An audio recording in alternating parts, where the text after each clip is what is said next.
Então, bom dia a todos.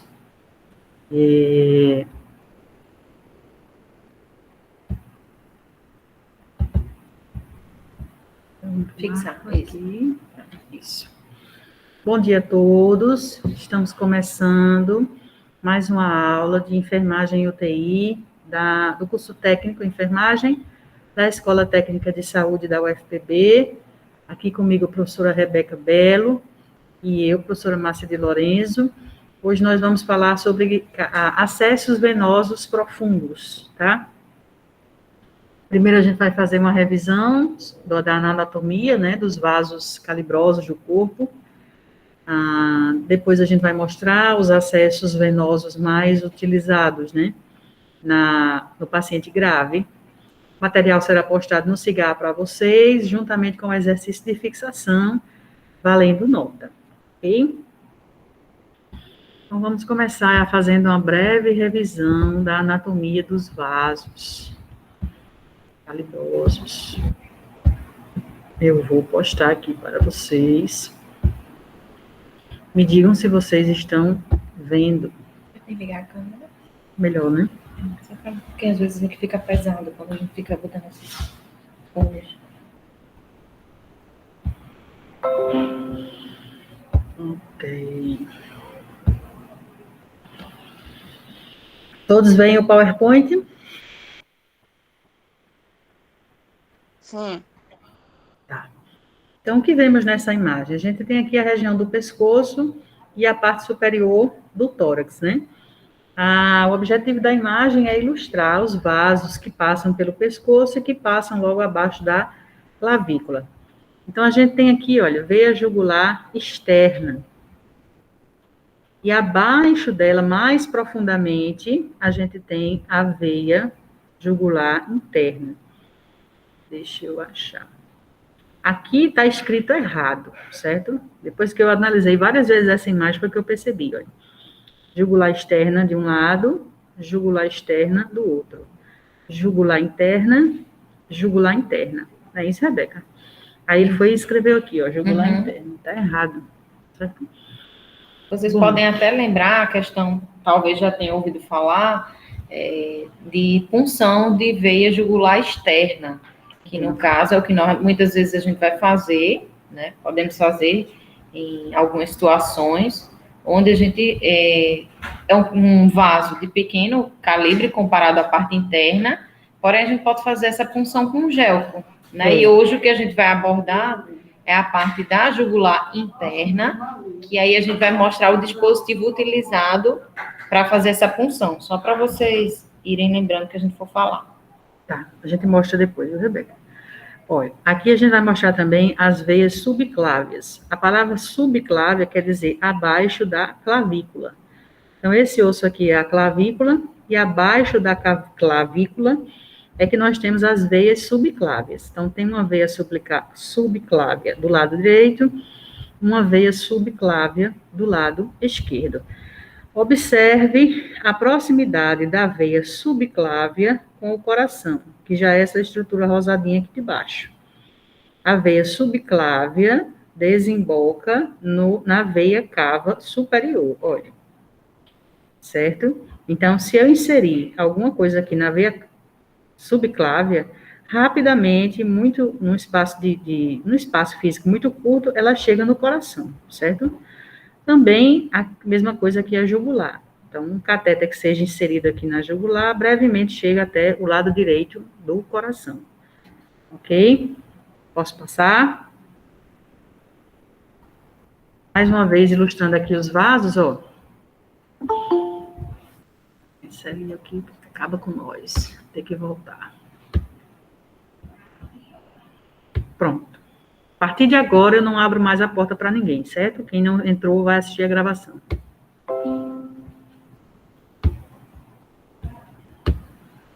Sim, aqui nessa imagem, a gente vai ter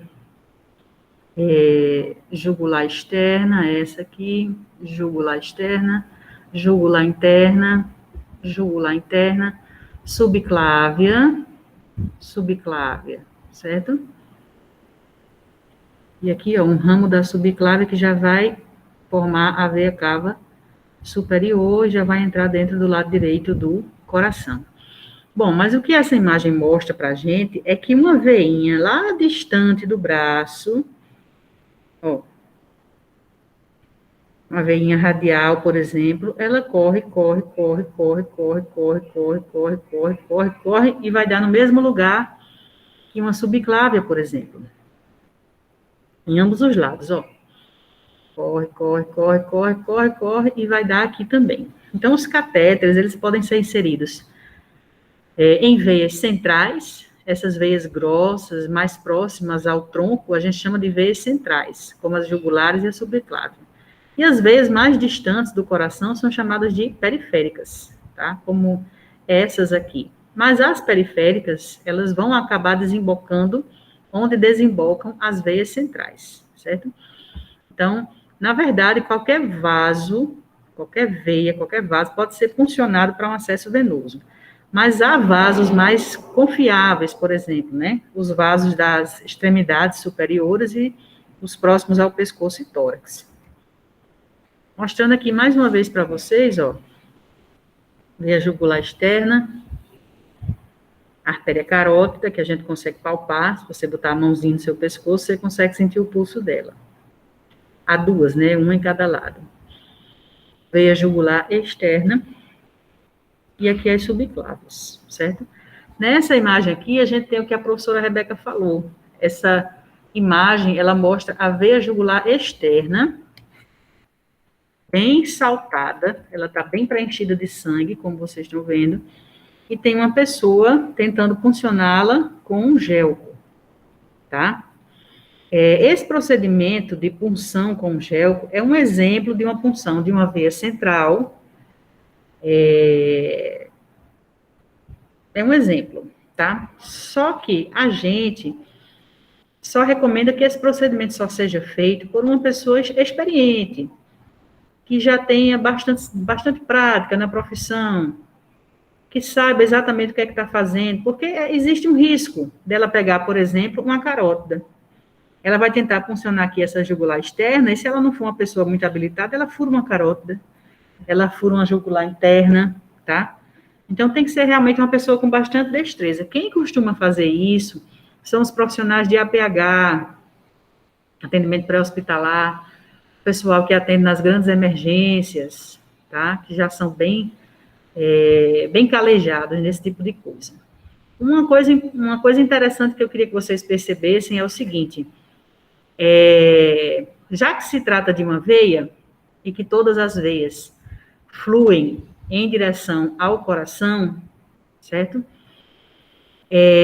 Por que essa pessoa está puncionando este pescoço, essa veia jugular, de cima para baixo, e não de baixo para cima, como a gente costuma fazer com os braços, por exemplo, né? Alguém arrisca uma resposta?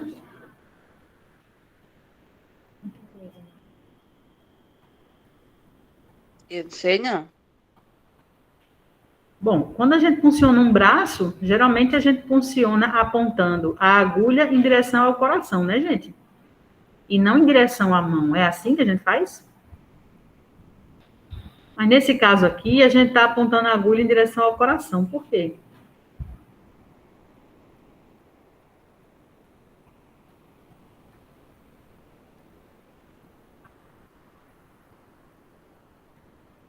Porque todo acesso venoso deve ser feito no sentido do fluxo venoso. Se isso aqui é uma veia, as veias elas dão retorno ao sangue. Se é uma veia, o sangue aqui está voltando da cabeça para o coração, para lá ser jogado para os pulmões, para ser oxigenado. Então, é sangue que retorna. Então, sendo uma veia, o sentido do fluxo do sangue é da cabeça em direção ao coração. Se fosse uma artéria, o sentido do fluxo seria esse aqui, ó, do coração em direção à cabeça. Mas como é uma veia, o sentido do fluxo é voltando. E a gente sempre punciona as veias no sentido do retorno do sangue. Então, aqui o sangue flui nesse sentido, ó. E a agulhinha vai entrar no mesmo sentido também. Se você puncionar ao contrário, você está indo contra o fluxo, certo? E isso pode ser ruim, porque pode acabar formando trombos na pontinha do catéter, não é bom. Então, uma curiosidade que exige o raciocínio de vocês. Ele puncionou no pescoço em direção ao coração, porque este é o sentido do fluxo venoso de uma veia jugular, certo? Alguma dúvida, gente? Compreendido? Compreendido. Certo. Mas não só existem grandes vasos no pescoço e na parte superior do tórax, né, que podem ser acessíveis para catéteres venosos. A gente tem também na perna, na região inguinal. Veia ilíaca, tá? Veia safena interna, veia femoral. Essa veia femoral, ela é bem usada. Ela é bem profunda, mas dá para acessar com uma agulha. Bem aqui, ó, na região inguinal é possível acessá-la. E essas outras aqui são mais difíceis, menos usadas, como a poplite, a safena externa e a tibial. Bom, mas vamos falar sobre catéter venoso central?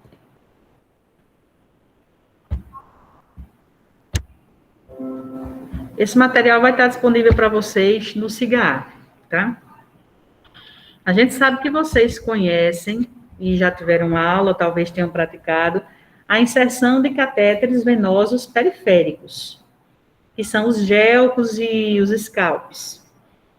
Mas existem catéteres venosos centrais, ou seja, veias mais centrais que são puncionadas na intenção de manter um acesso venoso mais seguro, mais calibroso, mais duradouro, mais resistente para a inserção de determinadas substâncias químicas. Algumas medicações são bem abrasivas, ou seja, vesicantes, né, como se chama. Então, quando o paciente precisa de uma terapêutica mais prolongada, mais desgastante, que exija um maior volume de líquido num espaço de tempo menor, então pode ser usado um acesso venoso central. Quem impulsiona o acesso venoso central? Das veias centrais, quem impulsiona é o médico, certo? O médico habilitado. Nem todo médico sabe fazer. Tem médico que não faz, mas geralmente quem trabalha em hospital, na parte de emergência, de UTI, cirurgia, eles fazem. Principalmente o pessoal de cirurgia. Existe também um outro tipo de catéter que vai parar numa veia central, mas que é inserido numa veia periférica. Esse tipo de catéter que insere é o enfermeiro. O enfermeiro pode inserir, tá? Inclusive, esses catéteres centrais, eles são tão grossos e tão calibrosos que podem ser usados para infusão de sangue ou hemoderivato, que é uma substância bem espessa, nutrição parenteral total, hemodiálise. Para fazer uma hemodiálise, o sangue tem que sair do corpo da pessoa e depois volta. Então, tem que ser um catéter calibroso, né, do lúmen grande, e permita a saída e a volta desse sangue sem formar coágulos. Então, aqui você tem uma série de procedimentos que se indica, para os quais se indica um acesso venoso central. Bom, quais são as vias de inserção? Geralmente a subclávia, jugular e a femoral, certo?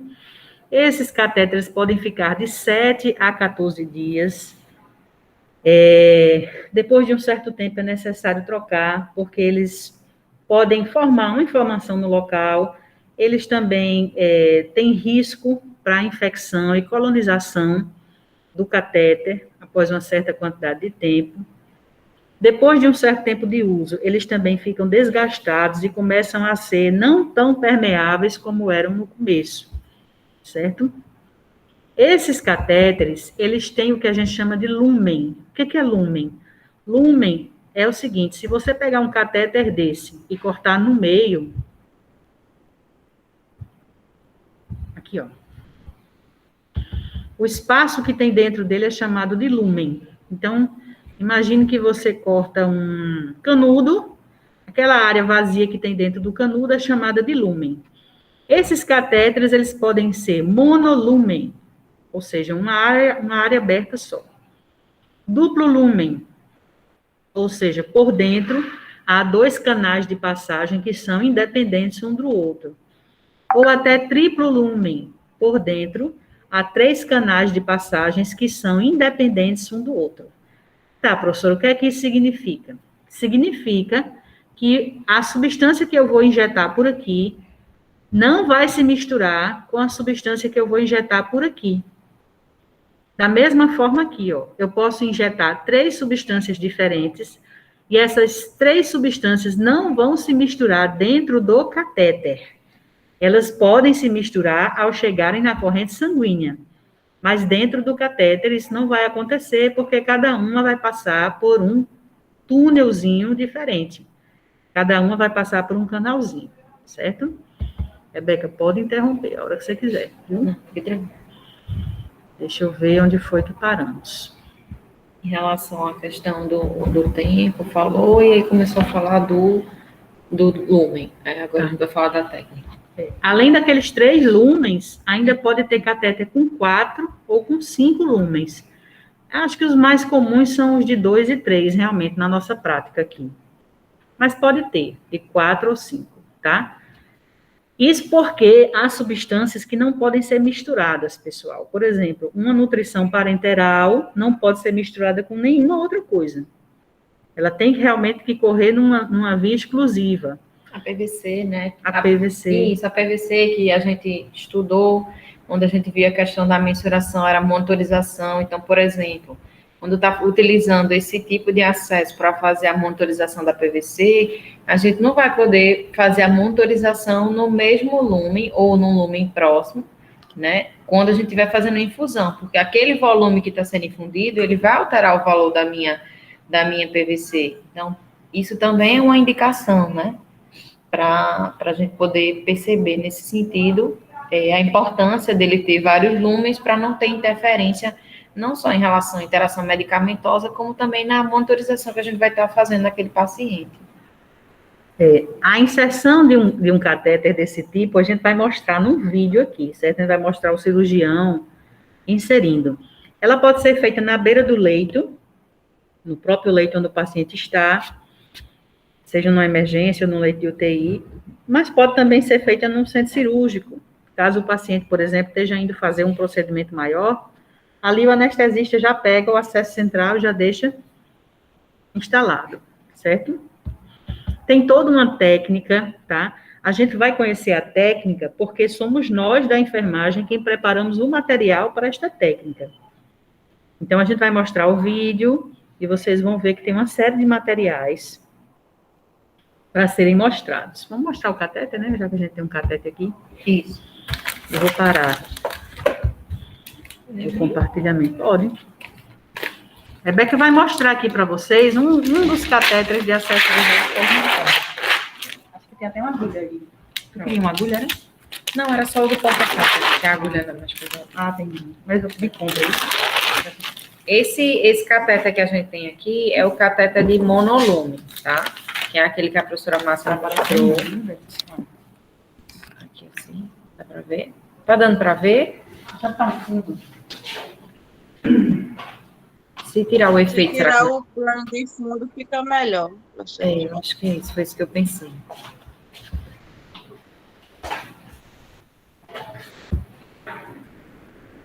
Às vezes se tirar, melhora. Uhum. Tirou isso. Tirou? Tirou. Tirou. E eu apertando, porque tava tão claro. Senta aqui, vai. Isso aqui é uma marmota. Não vai conseguir, não. Vai não, é. Mas eu acho que agora melhorou. Esse é um catéter de monolume, tá? Então, o monolume é justamente essa via, né, que a gente viu aquele corte transversal que vai mostrar o lumen de fato da inserção. Aqui é a parte mais distal, deixa eu aproximar um pouquinho mais do computador, que é a parte onde a gente vai fazer a administração da medicação. Então, essa parte aqui, mais amarelinha, estão conseguindo ver? Deixa eu abrir essa parte do plástico.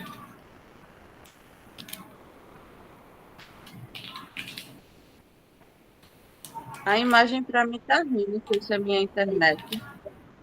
Deixa eu só abrir a embalagem aqui para mostrar a vocês.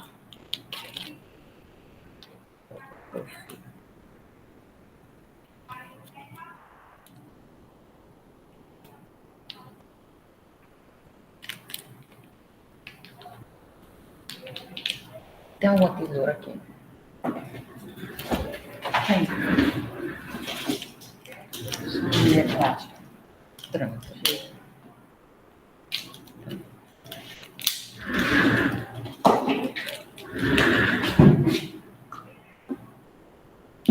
Pronto, então esse aqui vai ser o catéter, certo? Eu desmembrei ele daqui, mas depois eu mostro a parte da inserção.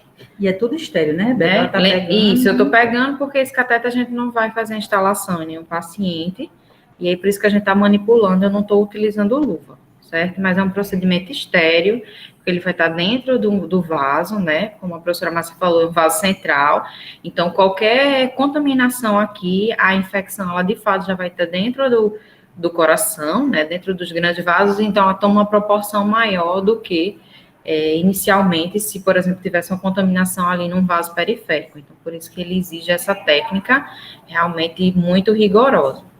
Então, essa parte mais distal é a parte onde vai ser, onde a gente vai, por exemplo, conectar a seringa, né, para fazer a administração de algum fármaco, né, e aqui, por exemplo, quando a gente vai ver mais à frente, quando estiver falando dos cuidados de enfermagem, que a gente também precisa manter essa via aqui sempre fechada, não deixar essa porta aberta e também realizar a higienização, né, a antisepsia desse local quando a gente for administrar alguma medicação.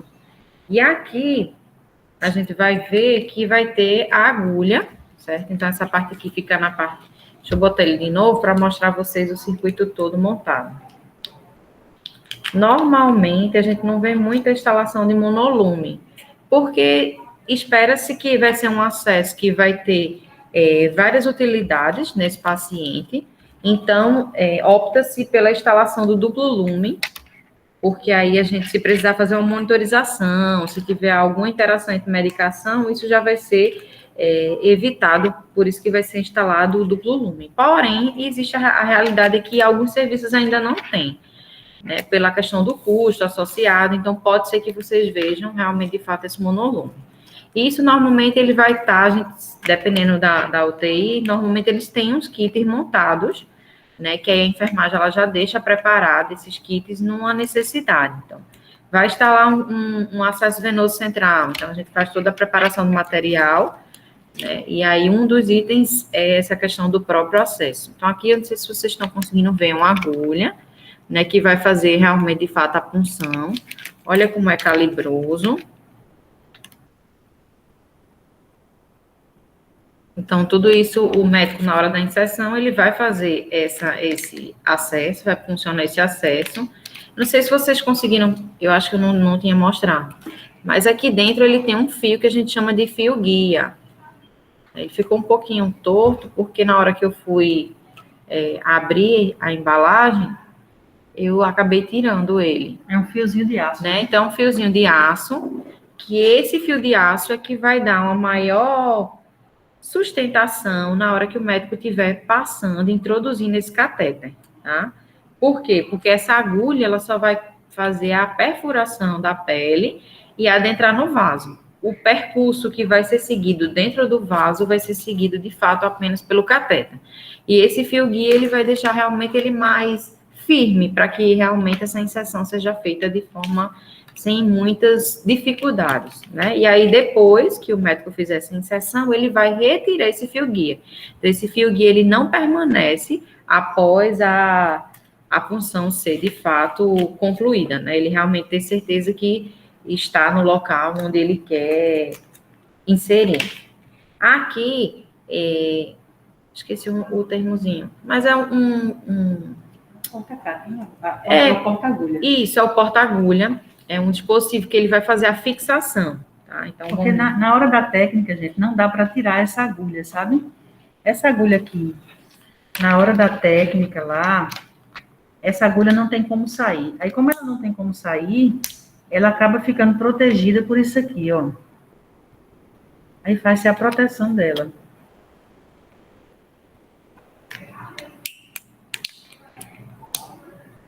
faz-se a proteção, não vou mostrar nada a ninguém, faz-se a proteção da agulha, justamente porque não é possível ela sair, tá certo? Aí o médico aproveita esses furinhos aqui para fazer a fixação dela com a linha de sutura. E aí vão ter outros materiais, que aí naquela imagem, deixa eu projetar ela novamente, que aí vocês vão ver nada de duplo lume. E Dá alguma anestesia para introduzir essa agulha, dá, porque a bichinha é grossa, viu? isso. E aí eu vou só citar alguns materiais, mas vocês vão ver agora durante o vídeo. Né? Então, quando a gente for realizar, então, vamos dizer, chegou o nosso paciente aqui na UTI, não tem acesso venoso central, foi feita a indicação. Então, a gente já vai começar a separar todo esse material. Então, além desse material básico, que seria esse catéter para fazer essa inserção, a gente precisa pegar todos os materiais, desde de agulhas, seringas para fazer a instilação dessa anestesia local, então, utilizar a xilocaína para fazer a anestesia local antes da inserção. É importante que a gente pegue todo aquele material estéreo, então, normalmente a gente pega campo estéreo, pega... meu Deus, fugiu agora. Não, o jalecozinho. Impermeável. Vai ter um material também que o médico vai precisar colocar, então ele faz todo aquele processo de escovação, higienização das mãos, para poder colocar o material estéreo que vai estar sendo utilizado, né? Vai ter o campo estéreo para poder montar onde ele for fazer o local da punção, vai precisar que a gente separe gaze, utilizar o material que vai fazer a higienização local da germação, então, se eu não me engano, acho que no vídeo ele utilizou o PVPI, mas aí em alguns locais já tem a questão da clorexidine, né? Então, todo esse material a gente que vai fazer a montagem, tá? Desde esse material básico do cateter em si, quanto dos EPIs que vão ser utilizados, as luvas que vão ser utilizadas, então, são procedimento estéreo, luva estéreo, né? Agulhas e seringas, tanto para o médico fazer a instilação da xilocaína, né, quanto caso tenha alguma necessidade ali no momento. Então, tudo isso a gente prepara esse material previamente, para que no momento da inserção, muitas vezes a gente vai auxiliar o médico na montagem, né, do campo em si, de todos os materiais e insumos que ele vai precisar.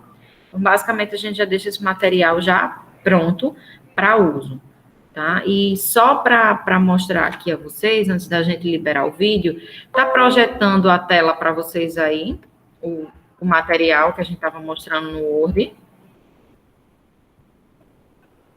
Sim.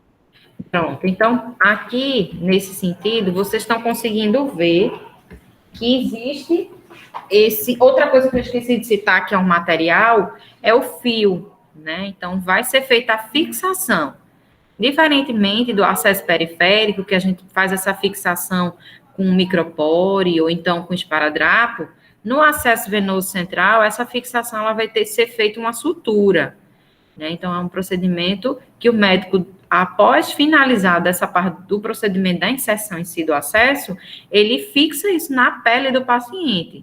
Então, vocês conseguem observar que existe feita uma borboletazinha, né? Como se fosse aqueles butterflies, só que nesse caso aqui ele tem um orifício, né? Uma abertura para o médico fazer a sutura na pele desse meu paciente, e isso garante que esse acesso, de fato, ele vai estar no local onde ele fez o trajeto, né? De fato, esteja ali no coração, para que a gente tenha segurança em relação àquela medicação que a gente vai estar fazendo. Alguma pergunta antes da gente inserir o vídeo?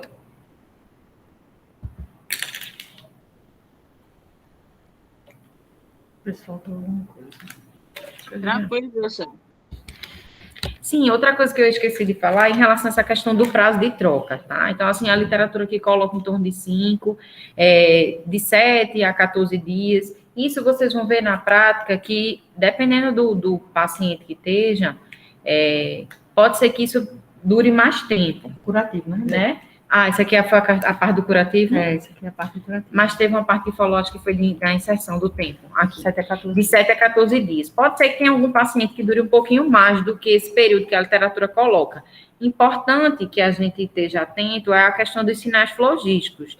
E aí, o que seria esse sinais flogístico, professora? Quando eu estou olhando ali aquele acesso venoso central, eu observo, por exemplo, se aquele aquele acesso tem a pele ela está bem vermelha, se está tendo a presença de alguma secreção, de algum exudato, né? Porque o que acontece muitas vezes? A gente vê que o cateter ele está pérvio, ou seja, a gente consegue infundir a medicação, porém, o paciente às vezes apresenta febre e muitas vezes está associada a esse dispositivo. E isso vai dar indícios para a gente quando a gente tiver, por exemplo, vocês estiverem administrando alguma medicação ali naquele catéter e vocês observem que o paciente está com a pele um pouco vermelha no local, ou então esteja apresentando alguma secreção, algum exudato. Então, isso também vai ser indicativo, muitas vezes, de tirar dentro desse prazo que, teoricamente, estaria coberto. Como também o inverso, né? Se é um paciente que tem uma grande dificuldade de ter acesso, se aquele acesso ele está perto, se eu não tenho sinais de infecção, então esse cateter ele pode durar um pouquinho mais. Hoje em dia, a gente vê muito essa questão de alguns bundles, né, que são pacotes de medidas. Eu não sei se a gente fala disso. Dos bundles? Não sei o que é bundle, não. Os bundles são pacotes de medidas que foram criados dentro dessa perspectiva da segurança do paciente para evitar infecção. E aí existem os bundles que estão associados à prevenção de infecção relacionada à corrente sanguínea, né? E aí dentro desse pacote de medidas, se foi visto, né, que existem algumas medidas que são relacionadas a esse catéter para evitar essa infecção. E aí uma das coisas que a gente vê muito na UTI é, por exemplo, se existe indicação para a permanência daquele catéter. Então, normalmente, quando a UTI ela tem uma visita multiprofissional já ali instituída, ou então quando a equipe ela tem uma boa comunicação nesse sentido, o pessoal da equipe médica sempre pergunta à enfermagem se existe a necessidade da permanência daquele catéter. Porque muitas vezes o paciente estava com aquele catéter para aquela finalidade, mas ele melhorou seu quadro clínico. Então, teoricamente, ele poderia fazer uma inserção de um acesso periférico para dar seguimento à medicação. E aí, vendo essa perspectiva, é indicado a retirada desse acesso venoso central. Então, isso é uma das medidas que eles falam para a redução desse nível de infecção. Eu avaliar diariamente a necessidade da permanência daquele dispositivo invasivo. Outro pacote, outra medida, na verdade, que está relacionada a essa questão da infecção, a gente vai ver mais à frente, mas é a manutenção desse catéter. Então, não adianta só eu pegar e administrar uma medicação sem fazer a higienização daquele local da inserção que eu mostrei a vocês. Então, não só vou pegar e inserir a seringa ali com a minha medicação, depois eu vou, fecho aquela via e depois sigo. Não, eu preciso ter cuidado, né, que o cuidado ele vai ter que estar relacionado à manipulação, que no caso seria a manutenção. E outras coisas também, que aí a gente vai falando mais quando for falar da parte do cuidado em si. Mas, por exemplo, quando é feita a inserção, hospitais normalmente que eles são acreditados, né, que são hospitais onde foi feito toda essa parte teórica relacionada à redução de infecção, são aqueles hospitais em que eu tenho uma cultura de segurança ali está lá inserida, né, quando o profissional médico ele vai fazer a inserção desse catéter, existe um profissional que não está dentro do procedimento, que ele fica observando todo o procedimento.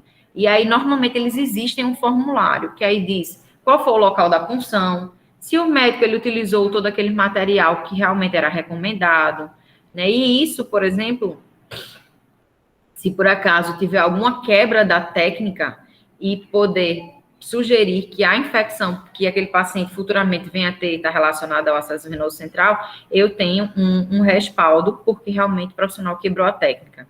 Então, isso são algumas medidas, eu posso até colocar um material para vocês verem, né, mas, a grosso modo, existem esses bundles, que são pacotes de medidas que são utilizados dentro da terapia intensiva e vão estar relacionados à redução de infecção ali no ambiente de UTI. E aí, um desses focos é a redução da infecção de corrente sanguínea.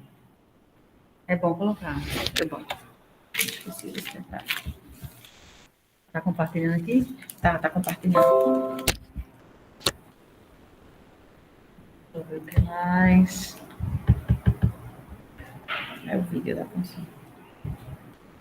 Deixa eu ver se faltou alguma coisa dessa parte do texto, que aí a gente vai para outra, sabe? Faltou do raio-x, Bom, a passagem de um catéter desse tipo é uma coisa delicada, certo? Lembre-se que o paciente já está grave, ele já tem uma série de outros problemas. Não é um procedimento sem risco. Existe o risco de erros durante a passagem e de que, por exemplo, em vez de funcionar a veia, ele atravessar e pegar uma artéria. Ou ele atravessar e formar um hematoma ali na região do pescoço. Ou esse catéter tocar alguma região do coração e desestabilizar a parte elétrica desse coração, porque tocou e interferiu. E aí, esse é um procedimento que deve ser feito com o paciente monitorado na UTI, lá o traçadozinho do eletro no monitor, oximetria, acompanhando os valores de sinais vitais dele, tá? Depois que é feito o procedimento, é necessário realizar a verificação radiológica para saber se o catéter está realmente corretamente inserido. Eles são radiopacos, eles aparecem no raio-x, então é de praxe, é de protocolo encaminhar o paciente para um raio-x ou chamar o raio-x no leito para poder se ter evidência de que ele está realmente inserido no local certo, tá? Não se começa a infusão de nenhuma substância antes de ter esse protocolo de raio-x feito, porque ele é o que dá segurança ao profissional de que não vai infundir uma solução no lugar errado, certo? Deixa eu ver.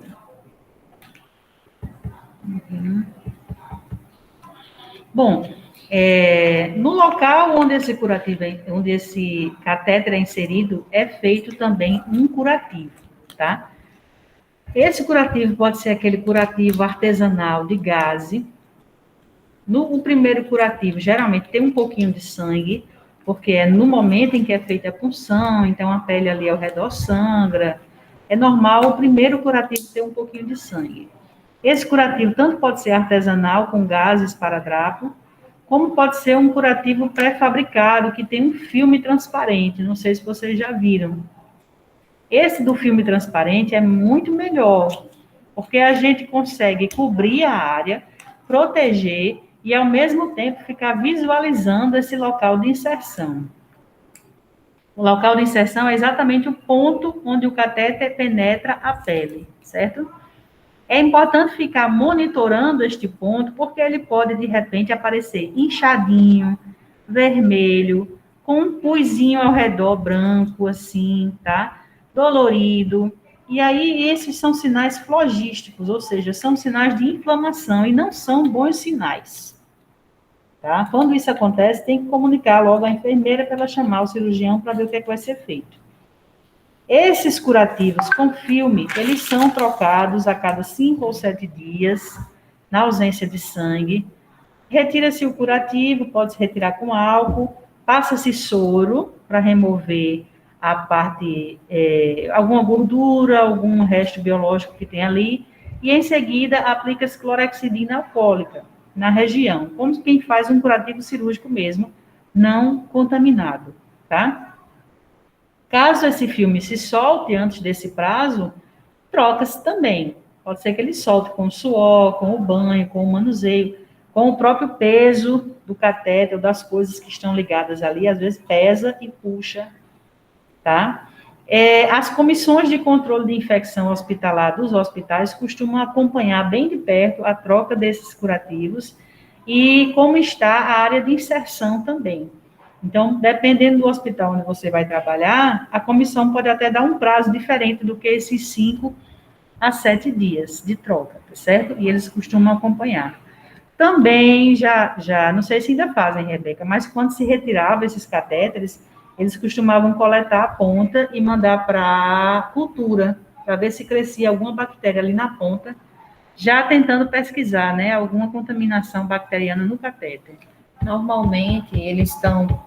Porque se faz ainda, né? Na verdade, ainda se tem essa prática. E, normalmente, eles continuam fazendo essa prática, principalmente quando o paciente tem algum foco infeccioso. Então, como eu tinha dito, o paciente apresentou uma febre. E aí, viu que ele não tem nenhum foco teoricamente conhecido. Por exemplo, uma infecção urinária. Então, para se ver se realmente aquela febre está associada ao foco daquele catéter, normalmente a equipe opta por sacar aquele catéter, ou seja, retirar aquele catéter, fazer uma nova punção e aí leva aquela ponta do catéter, né? Toda essa parte do monolume, só a parte de fato que está inserida ali no coração, e manda-se fazer a cultura daquela ponta do catéter para ver de fato se era aquela ponta que estava com a presença de micro-organismos e o que estava gerando aquela infecção, aqueles sinais ali naquele paciente. Então, ainda se faz, né? Não, talvez não tanto quanto antigamente que se fazia em todo mundo, né? Mas normalmente eles fazem quando quer investigar se tem alguma infecção de corrente sanguínea. Por que este catéter está inserido num acesso central, muito próximo ao coração, muito próximo do tronco? O manuseio dele deve ser feito com cuidado, minha gente. É lavar as mãos, colocar a luva de procedimento, levar uma gazezinha com álcool a 70%, limpar as tampinhas de entrada antes de manusear, limpar o triway, as tampinhas, e só então é que você vai conectar aquela medicação que você levou para inserir, tá certo? O livro frisa aqui, ó, até 3 movimentos de fricção antes de conectar seringas, equipos e tampinhas, tá? Para não colocar contaminação dentro do acesso venoso central. Aqui nessa imagem, a gente vê esses acessos venosos, eles vêm num kit. Um kit, deixa eu aumentar aqui para vocês verem melhor. Pronto, aí só frisando que esse é o do duplo lume, esse que a gente vai mostrar a imagem. E o que a gente mostrou aqui para vocês é o do monolume que tem no laboratório. Ó, esse aqui é um catéter de duplo lumen. Por que duplo lumen? Porque por dentro ele está dividido em 2 compartimentos, né, minha gente? Há 2 canais que correm aqui dentro. E quando chega aqui fora, um canal para um lado, um canal para o outro, tá? Então, porque há 2 canais dentro, ele é chamado de duplo lumen. E os catéteres de duplo lumen, eles são vendidos já num kit. O kit contém todo o material que o médico precisa para fazer a inserção do catéter. Desde a agulhazinha que vai aspirar o anestésico tópico para injetar ali na pele, até a agulha que vai ser usada para perfurar e chegar na veia central, tá? Todo o trajeto do catéter tem aqui, o fio guia, as seringas, uma para aspirar sangue, a outra para inserir alguma coisa, tudo tem. Nessa outra imagem, a gente vê aqui na ilustração como é que o catéter fica depois que está implantado. Veja, esse catéter, a área de inserção dele na pele é essa aqui, ó. É essa área aqui que tem que ser observada em relação a sinais de inflamação, a área de inserção. Se a gente pudesse ver por dentro, a gente veria essa imagem. O catéter descendo pela veia jugular interna, atravessou aqui a região da subclávia, cai na veia cava superior e fica bem no final da veia cava superior, já próximo ao átrio direito, ok? Por dentro, é isso aqui que a gente vê. Por fora, o duplo lumen, tá? Um para um lado, outro para o outro, são 2 vias de acesso, já inserido bem próximo ao coração. Percebem aqui por que uma infecção na pontinha desse catéter pode ser uma coisa tão grave? Porque pode provocar, por exemplo, ou uma endocardite, uma infecção aqui dentro do coração, ou soltar bactérias na corrente sanguínea que vão chegar no corpo todo rapidamente, porque ele está inserido numa região de bombeamento e que leva bactéria para todo o corpo, certo? Dúvidas aqui em relação a essas imagens?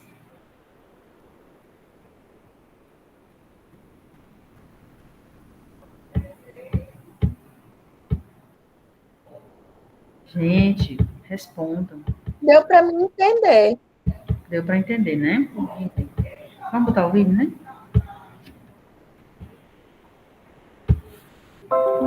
Rebeca.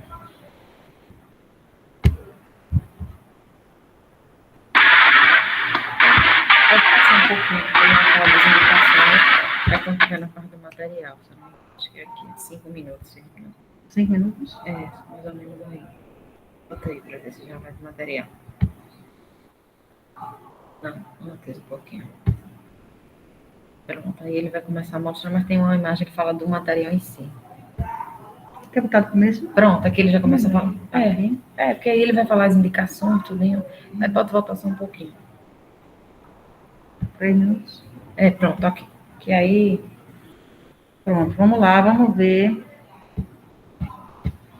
um vídeo mostrando os materiais e como é que faz a inserção, tá bom? De um catéter venoso central. Eu falo para todos os procedimentos. Não precisa correria. Eu não posso fazer movimento desnecessário. Então, imagina, no meio do procedimento a gente pede alguma coisa. Vai lá buscar um almoxarifado. Não. Então, eu tenho que fazer uma recapitulação de tudo que eu vou utilizar e vou solicitar esses materiais. Por exemplo, esse aqui é um kit que já vem com fio guia, catéter, agulha, seringa. E não basta ter um desses, de preferência 2. O adulto, esse aqui é um 7 Frenches, que é um calibre adequado. Além disso, a gente está vendo aqui a xilocaína também, gaze, luva que eu vou utilizar, soro, material para sutura, seringa, soro também. Aqui a minha OPA, além da OPA, material para curativo, máscara e o gorro, que é um procedimento asséptico. Vou posicionar o paciente. Então, o paciente, aqui agora eu estou olhando na lateral. Como que nós vamos fazer? Então, lembrar, o braço tem que estar bem lateral ao corpo e puxei para baixo. Bem lateral e puxei. E aqui eu vou comprimir. Onde que eu estou apertando aqui? Então, nós vamos aproximar aqui um pouquinho para vocês terem uma ideia melhor. Onde que está apertando? Então aqui eu estou fazendo esse triângulo aqui, entre clavícula e o músculo peitoral. Vocês podem apertar aí agora em vocês mesmos, vocês vão ver que vocês conseguem localizar muito bem esse triângulo. No ápice desse triângulo é onde eu vou entrar com a minha agulha e direcionar ali para a fúrcula, então acima aqui do externo. Vou direcionar aqui para a fúrcula. Nós vamos fazer a antisepsia sempre partindo aqui do ponto central e afastando progressivamente. Comecei aqui com o degermante. Vou afastando, vou fazendo círculo, vou afastando progressivamente. Afastando. Se você estiver confuso, igual essa aqui estava, alguém segura a cabeça dela, para o risco de infecção. E vamos preparar então o campo. Esse campo aqui, eu coloquei um fenestrado e vamos colocar mais campo, porque não basta o fenestrado, porque pode cair, pode contaminar. Então vou colocar outros campos aqui. Coloquei um mais baixo, um campo bem grande, e um outro embaixo aqui na minha lateral. Então isso é bastante importante para não termos infecção. Localizo novamente o triângulo, vou fazer o botão anestésico. Está anestesiando superficialmente, viu, vou gente? aprofundando devagarzinho, sempre aspirando antes, profundo, aspira um pouquinho, profundo, embaixo da clavícula, e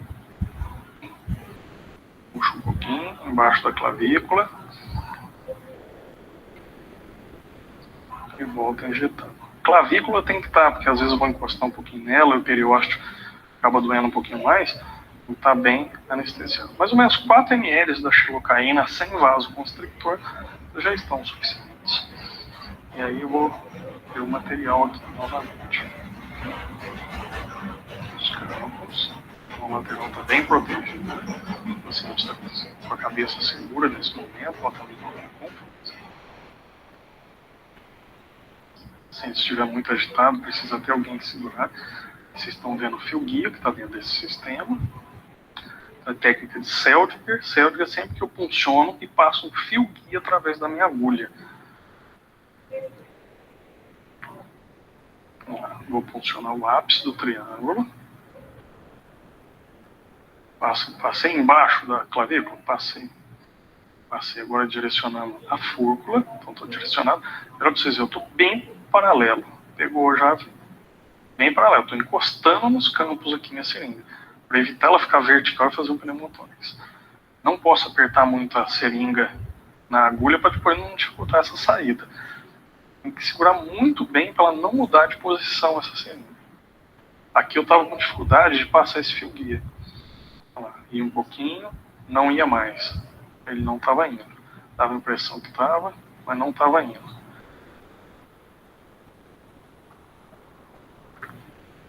Novamente, então ele não pode ter força todo procedimento. Então vou confirmar.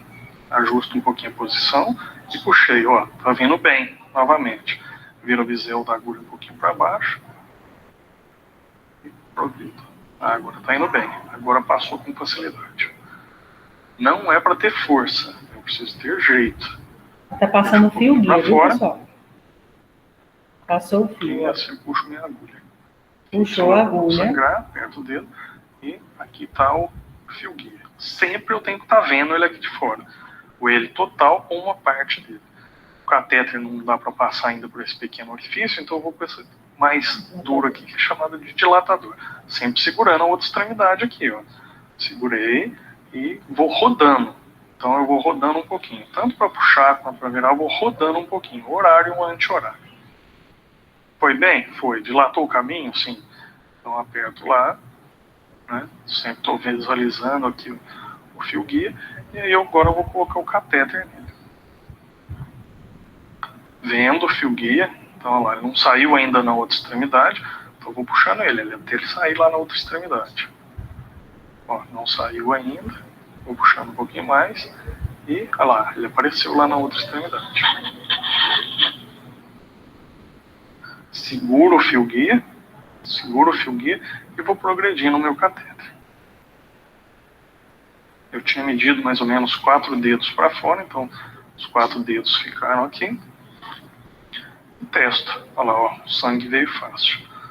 As 2 vias já estavam lavadas, a outra via eu já tapei, essa branquinha aqui, eu já coloquei um oclusor na porção distal dela, um oclusor que já vem junto.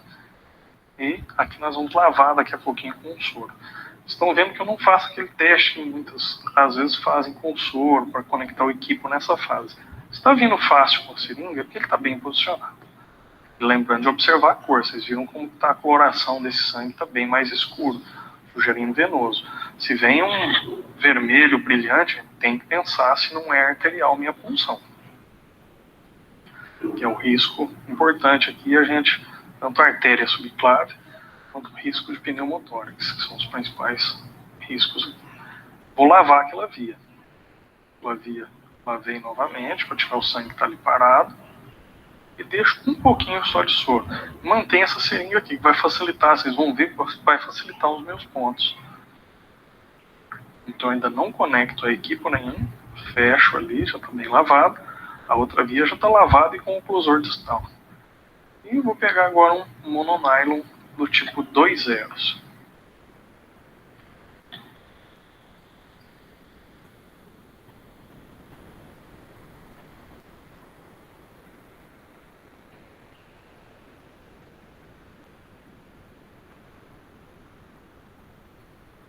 Vou fazer o meu primeiro ponto aqui agora, que é o que eu chamo de um ponto em U. Então eu entro ali, lateral, e passo em volta do catéter e exteriorizo aqui no outro lado. Então é importante para a hemostasia. Eu tenho que estar atento com o risco de perfurar esse catéter aqui nesse momento. Então eu vou fazer próximo, mas não tão próximo também. Coloquei do mesmo tamanho os 2 fios, vou dando pontos progressivamente e chegando até a fixação dessa outra parte. Vocês vão ver cada volta, dei a volta dos 2 lados, eu vou dar nos pontos ali correspondentes.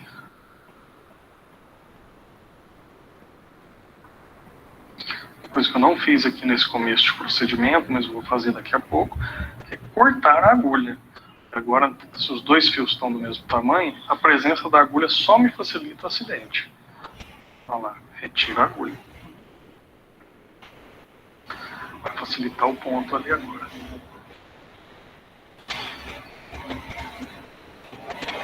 Os 2 fios. Vou trançar.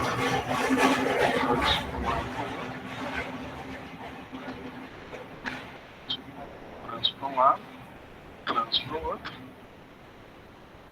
Passo outro ponto. Eu gosto de fazer aqui depois o último aqui, bem na base, bem nessa base azulzinha. Pra depois, na hora que eu passar através dessa borboleta aqui, não tracionar e não acotovelar.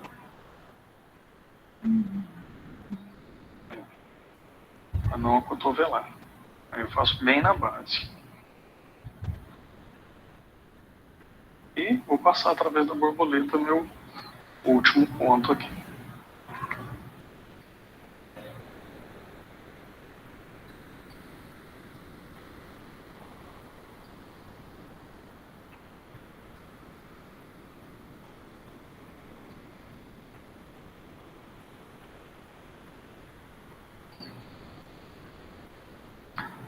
Até bem fixada. Então, em cada vez que eu fui dobrando, eu fui dando um nó. E faço os últimos 4 nós aqui. Corto as pontas aqui dessa posição. Isso é importante porque facilita, senão é como facilita a retirada depois, até a própria retirada. Se eu estou sem equipo, não preciso desconectar nada. Então aqui, na hora que for tirar aqui o fenestrado, ele vai passar certinho aqui. Estou só com uma seringa do outro lado. O branquinho já está ocluído na sua outra porção. E aqui já facilitou retirar. E aí nós podemos fazer o quê? Nós vamos poder fazer o teste aqui. O equipo já está conectado. O equipo já está conectado. Na hora que eu abaixo o soro, olha lá, volta facilmente por aqui. Ergo novamente. Olha lá, está indo um fluxo bom. Então ele está bem posicionado. Então eu já sei que ele está na veia, está posicionado. E para eu confirmar se ele está adequado o posicionamento, é o que eu falei para vocês. Então esse aqui não é o raio-x dessa paciente, que vocês estão vendo aqui, tem um tubo orotraqueal, que ela não está entubada, obviamente, vocês já viram. E nós vamos ver o quê? Coloquei esse raio-x porque estava vendo bem a carina. Então vem aqui o brônquio. Traqueia vem aqui, bronquio-fonte direito, bronquio-fonte esquerdo. Então bem aqui, que é a carina. Então essa posição aqui é importante a gente ver onde a porção inferior então desses brônquios. Então, 1 a 2 corpos vertebrais. Então aqui, 1 corpo vertebral, 2 corpos vertebrais. Então, nessa posição que a gente tem que ficar aqui, de 1 a 2 corpos vertebrais. Então o ideal é que fica nessa região que eu estou marcando aqui, ó, essa bolinha. Então, marquei aqui a carina, que é bem a transição dos brônquios aqui, onde eles dividem. 1 corpo abaixo dele, de 1 corpo a 2 corpos abaixo. Então, essa é a posição. Se eu estiver nesse posicionamento, eu sei que ele está bem posicionado ali no átrio direito. Ele não está nem só aqui na cava superior, nem na cava inferior, e o risco baixo de entrar aqui para a parte do ventrículo. Então, espero que tenham aproveitado aí a passagem do acesso central via subclávia direita. E um abraço aí a todos.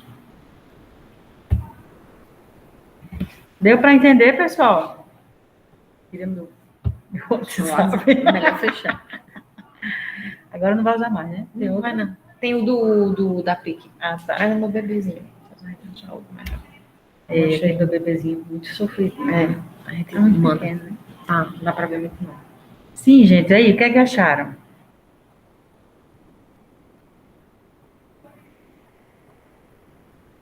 Alô?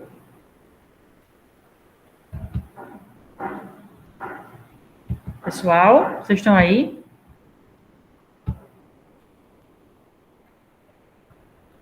Tem alguém aí? Sim, eu achei que é um método bem delicado e que a gente, como técnico, só acompanha o médico ou, tipo, só prepara o material? Prepara o material e fica ao lado para auxiliar, fornecendo mais alguma coisa, se for preciso. Entendi. Certo? Mas o médico tem que chegar na mesa e já encontrar tudo cercado lá, tudo pronto. Paciente deitadinho, material pronto, você do lado aguardando só para auxiliá-lo. Ok? Conta a Cátia agora, né? Bom, gente, esse aqui foi um modelo de catéter de veia central. Existe um outro que a gente vai mostrar para vocês agora, que chama porta-cat. Vou mostrar logo a imagem do Porte-a-Cat, depois vocês vão entender como é que ele funciona. O Porte-a-Cat, me ajuda.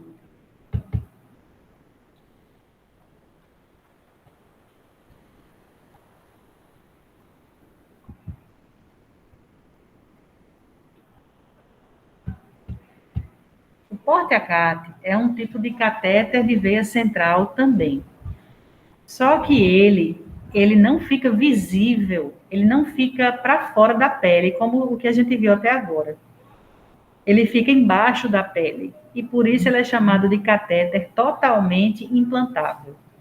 Então, se você olhar para o paciente, você não vai ver nenhum caninho, nenhuma sondinha saindo do corpo dele. Você vai ver uma pessoa com a pele intacta, e por baixo dessa pele você vai perceber uma elevação, que é onde fica o botão de entrada do Porte-a-Cat. Porte-a-Cat é um dispositivo que foi inventado para facilitar o uso de quimioterapia nos pacientes com câncer. A quimioterapia é uma medicação vesicante. O que é medicação vesicante? Ela tem o poder ela é muito forte, ela é corrosiva, e se ela não for colocada dentro de um vaso sanguíneo calibroso, ela pode sair destruindo as estruturas se ela se infiltrar na pele, por exemplo. Então, para evitar esse tipo de coisa, e porque o paciente que faz quimioterapia faz várias sessões, ele precisa de muitas vezes tomar essa medicação, então foi desenvolvida uma técnica e um dispositivo que se coloca dentro da pessoa e ele fica lá implantado permanentemente até o dia que você resolver retirá-lo. Ele dá acesso a uma veia central o tempo todo, tá? O dispositivo é esse aqui que vocês estão vendo. Consiste nessa câmarazinha aqui, que é de metal. Isso aqui é como se fosse uma câmara oca dentro, certo? No meio dela tem esse botão de silicone, um siliconezinho firme, espesso, que pode ser perfurado várias vezes por uma agulha sem danificar, tá? Essa câmara dá acesso a essa cânulazinha que vocês estão vendo, ó. E é essa cânula que vai ficar inserida dentro da veia central. Dentro do paciente, a gente vai ter, ó, é feita uma cirurgia, tá? Essa cirurgia é feita no bloco cirúrgico, direitinho, agendado, né? Antes do paciente começar as sessões de químio. O médico abre embaixo da pele, por cima do músculo peitoral, ele abre uma areazinha, tá? Onde vai ficar alojado, uma bolsinha, onde vai ficar alojada a parte metálica do Porte-a-Cat. E é feita uma punção na subclávia direita, até próximo à desembocadura do átrio, tá? Então, o catéter fica implantado dentro de uma veia central, a parte de punção fica implantada embaixo da pele, ele sutura, tá? E o acesso a essa câmara, aqui, ó, vocês estão vendo que é uma câmara oca dentro, tem como se fosse uma área para ficar um reservatório de líquido, um botão de silicone. O acesso a essa câmara é feito através da pele, com uma agulha específica, parece um scalp com a agulha virada, mas é chamado de agulha de Porte-a-Cat, certo? Então, a agulha para se usar nesse tipo de dispositivo é uma agulha específica, agulha de Porte-a-Cat. O paciente vai para a quimioterapia, é feita a punção no Porte-a-Cat, faz a inserção do quimioterápico. O quimioterápico entra numa veia que aguenta a substância que ele tem, uma veia de grosso calibre, e daqui vai para o corpo todo, certo? Compreendido? Agora eu vou explicar... Certo, agora eu vou explicar os detalhes do Porte-a-Cat, certo? Uma vez que você já entendeu a grosso modo, vamos aos detalhes. Eu já falei.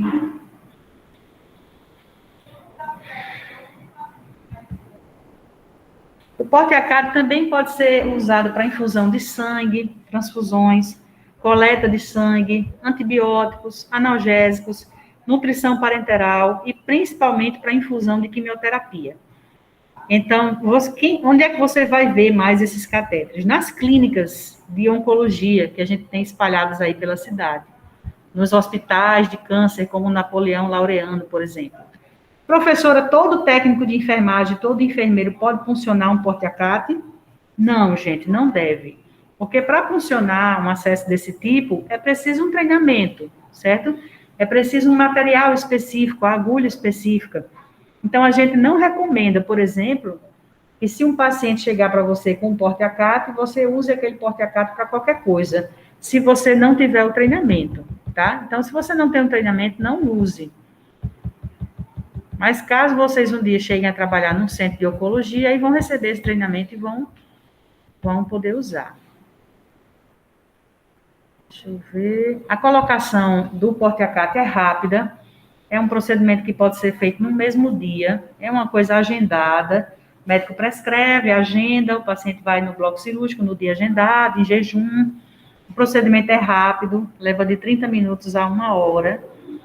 No mesmo dia em que é colocado o porta-acate, ou o paciente pode ir para casa, ou pode até já receber a primeira dose de quimioterapia naquele mesmo momento ali, tá bom?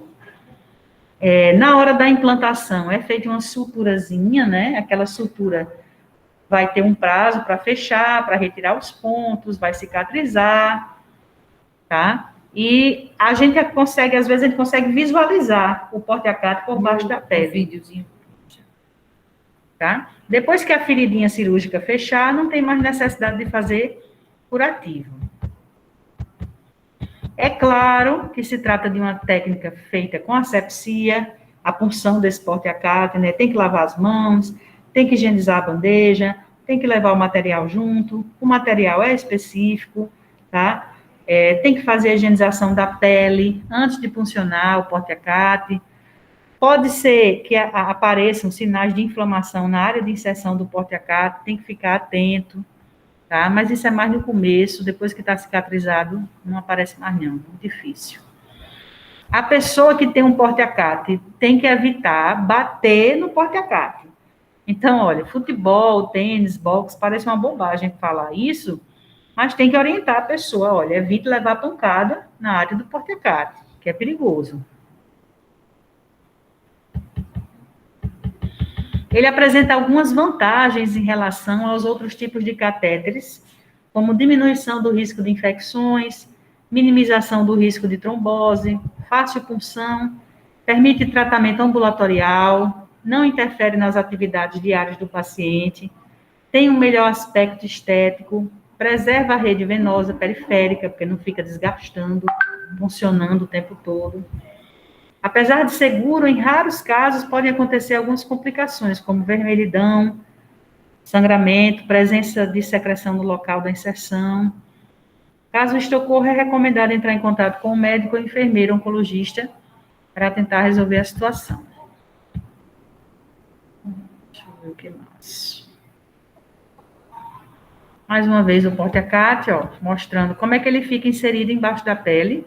Aqui a gente tem já a área cicatrizada, só o cortezinho que foi feito para a inserção do porta-acate. É só isso que você vai ver no paciente, mais nada. E aqui ele implantado, como é que se faz a punção com agulha? Uma agulha específica, faz a higienização da pele, funciona e pronto. Daqui já vai direto para o vaso central. Olha a agulha como é que ela é.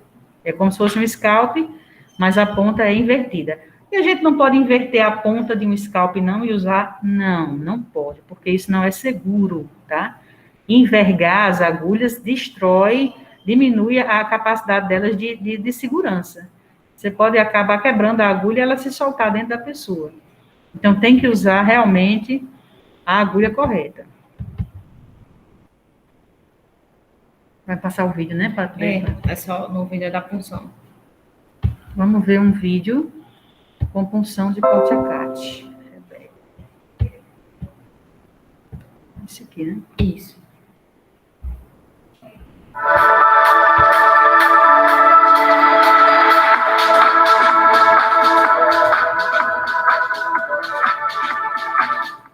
Atenção para os materiais necessários. Após higienizar as mãos e reunir o material, direcione-se ao quarto do paciente. Se apresente. Explique sobre o procedimento que será realizado. Solicite que informe o nome completo e data de nascimento, confrontando com as informações da pulseira de identificação.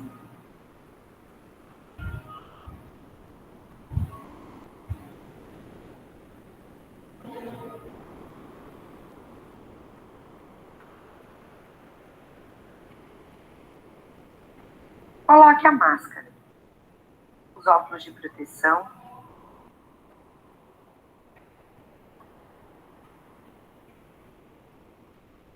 Ela vai funcionar. Ela vai. O duplo lume, né? Não, o porta-capa. Ele tem também. Observe que esse paciente ele tem o duplo lumen e tem o portocate, ele tem os dois. Mas o portocate dele, o uso é exclusivo para quimioterapia. Certamente, né? Luva estéreo. abra o material em cima da face estéreo do invólucro da luva. A gaze, a seringa, agulha 40x12 e a agulha do tipo rubber point.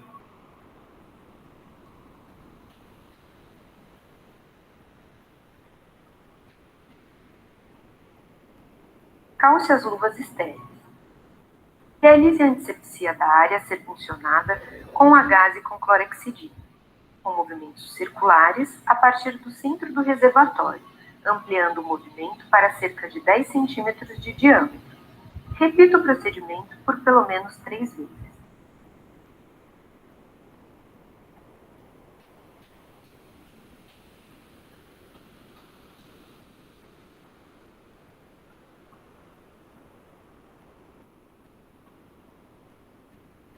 Localize e fixe o reservatório com os dedos da mão não dominante. Oriente o paciente que inspire profundamente no momento da punção.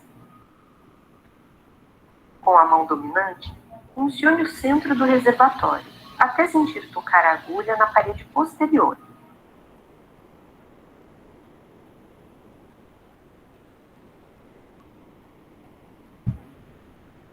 Teste o refluxo sanguíneo.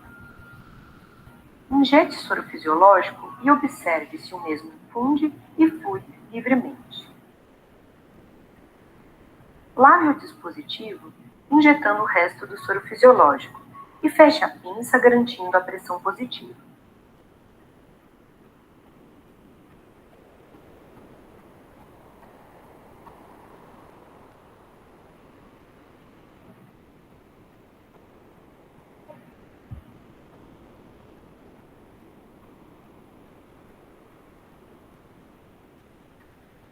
Oclua a extremidade da extensão.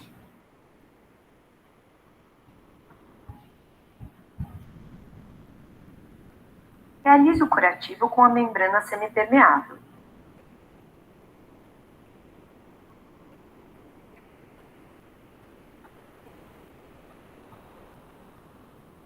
Esse curativo é porque ela quer deixar a agulha implantada, certo? Mas no dia a dia não tem isso não. Por algum motivo ela quer deixar essa agulha implantada, ó, não pode ficar solta, porque agora ela vai fazer a quimioterapia. E esse curativo, ele também pode ser utilizado no acesso central, que vocês estão conseguindo visualizar nesse paciente. Ele tem um acesso central aí na jugular, e ele também provavelmente está com esse mesmo tipo de curativo, que é um curativo estéreo, porém ele é transparente, a gente consegue visualizar a área de inserção. Atente-se para que não fique rugas e esteja completamente aderido à pele do paciente. Por isso que é bem seguro, tá vendo?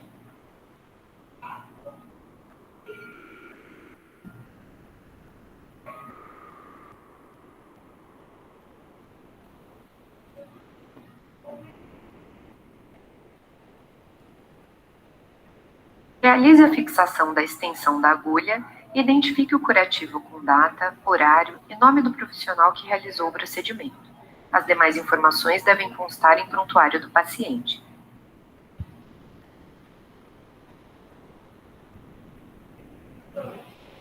Bom, quando ele vai para casa, isso aí é retirado, certo? Não tem necessidade. Isso aí é só enquanto ele está hospitalizado para fazer os tratamentos.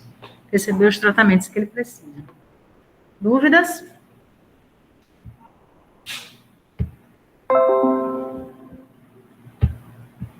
Eu queria perguntar sobre esses curativos.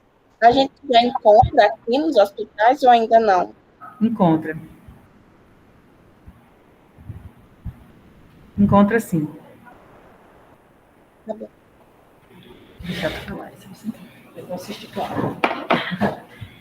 Pronto. E aí, em relação a essa questão do curativo, só para mostrar que quando vocês estiverem lá na UTI, pode ser que tenha esse, que ele não tem a presença da clorexidina, que vai ser como se fosse impregnada no próprio curativo, mas existem também os curativos que eles vêm com a plaquinha de, se não me engano, acho que é PHMB, que é como se fosse um degermante que ele fica ali no local. Importante em relação a essa parte do curativo é que nesse caso específico do Purtocate, ele não vai ter um refluxo e o curativo normalmente ele não vai estar sangrando. Mas se fosse no acesso central, esse tipo de curativo, se tivesse sangrando, ele não seria indicado. Por quê? Porque tem a presença do sangue e o sangue ele vai se transformar em um meio de cultura.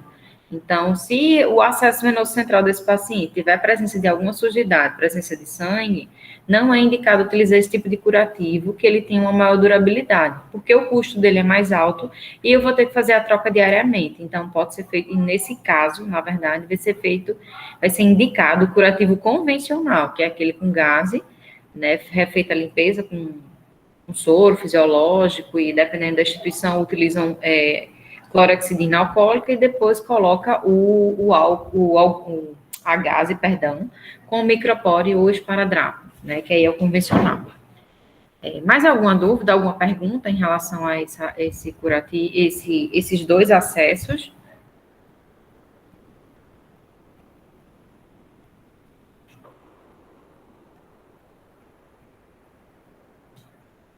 Para mim, não. Tranquilo, né? Aí agora a gente vai entrar no último acesso que a gente determinou como objetivo da nossa aula de hoje, que foi o que a gente citou, que é o catéter de inserção periférica, né? Que é o PIC. Vou abrir aqui. Catéter central de inserção periférica, o PIC, tá? Que ele é um catéter que pode ser passado por um enfermeiro, desde que também ele seja habilitado para isso. É um catéter que, como a professora Márcia mostrou, deixa eu só mostrar a imagem para vocês lembrarem um pouquinho. Pronto, aqui não tem esse catéter aqui, essa rede venosa desse paciente, dessa imagem, onde a gente vê aqui as veias periféricas que vão desembocar ali na subclávia. Estão conseguindo ver essa parte da imagem?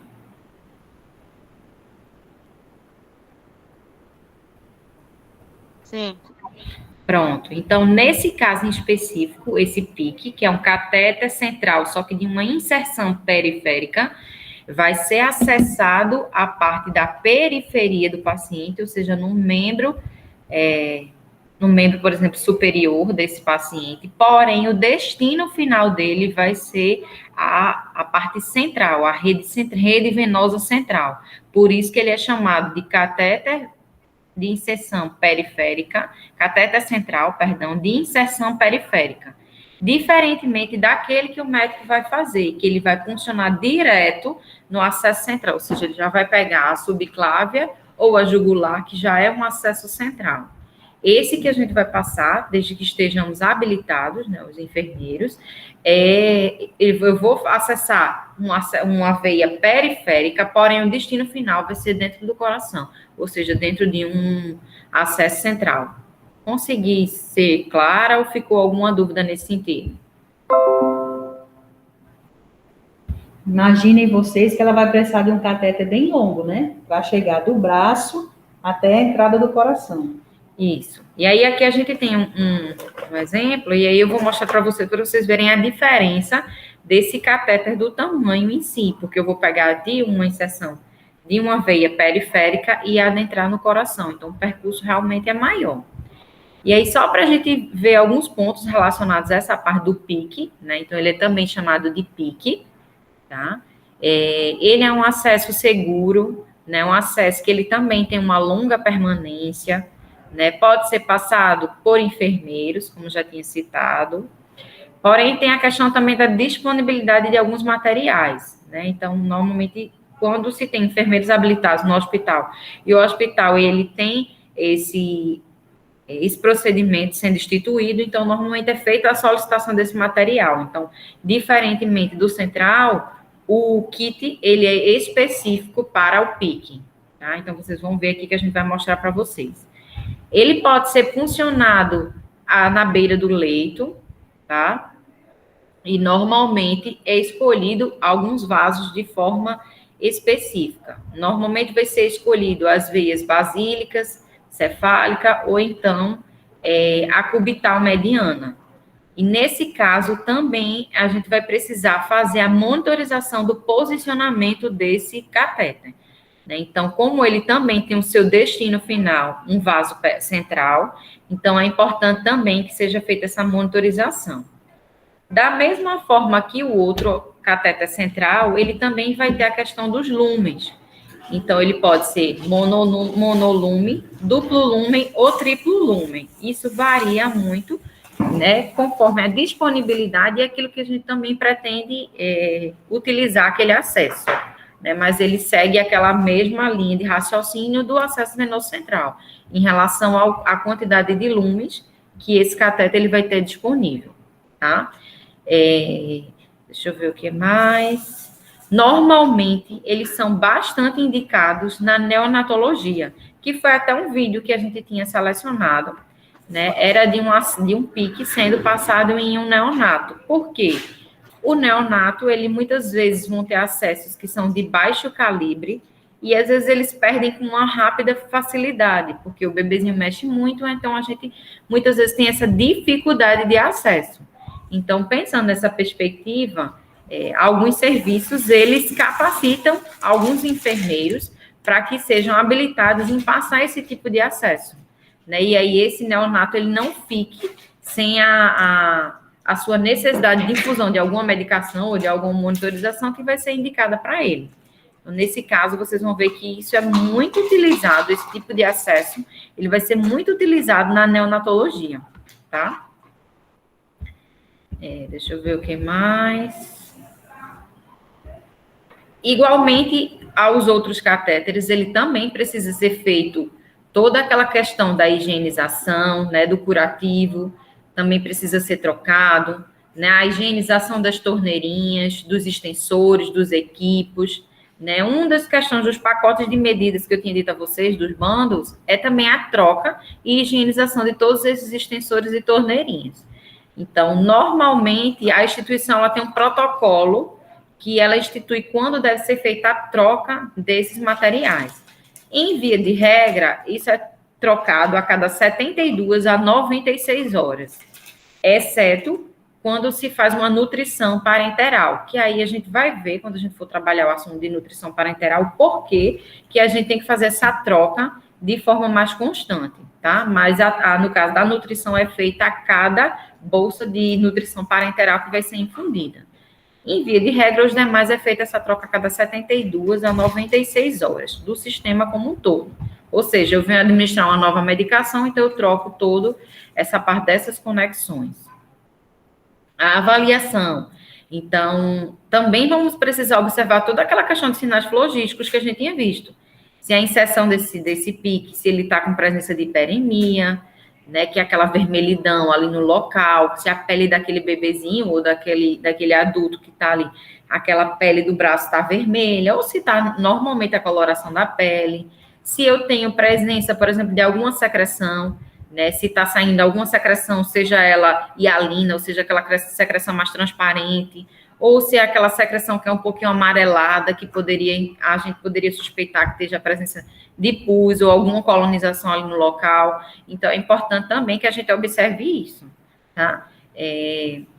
Outra coisa que é importante a gente citar, se é um catéter de inserção periférica, e existe uma monitorização que a gente vai fazer, que é, por exemplo, a pressão arterial não invasiva, a PNI. Quem lembra da PNI?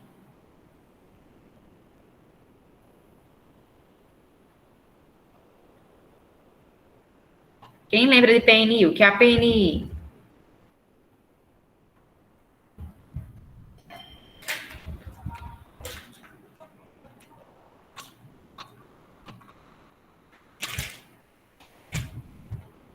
Meninas?